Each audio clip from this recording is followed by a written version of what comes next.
ராமநாதபுரம் வழிவிடு முருகன் ஆலயத்தில் 86வது பங்குனி உத்திர திருவிழா கோலாகலம். விழாவை முன்னிட்டு வல்லபை ஐயப்பன் ஆலயம் மற்றும் கேணிக்கரை நண்பர்கள் சார்பில் தொடர்ந்து 14வது ஆண்டாக பக்தர்களுக்கு சிறப்பு அன்னதானம் வழங்கப்பட்டது.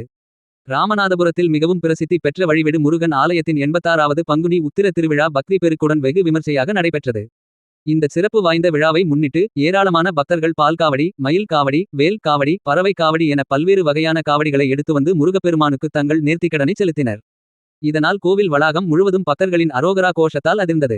பங்குனி உத்திர திருநாளை முன்னிட்டு ஒவ்வொரு ஆண்டும் ராமநாதபுரம் வல்லபை ஐயப்பன் ஆலயம் மற்றும் கேணிக்கரை நண்பர்கள் சார்பாக விழாவிற்கு வரும் பக்தர்களுக்கும் பொதுமக்களுக்கும் அன்னதானம் வழங்குவது வழக்கம்.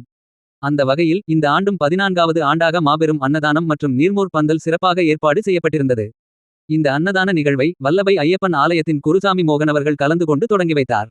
கோடை வெயிலின் தாக்கத்தை தணிக்கும் வகையில் அமைக்கப்பட்டிருந்த நீர்மோர் பந்தல் மற்றும் கேணிக்கரை நண்பர்கள் சார்பாக வழங்கப்பட்ட இந்த சுவையான அன்னதானத்தில் திரளான மக்களும் பக்தர்களும் கலந்து கொண்டு சிறப்பித்தனர்.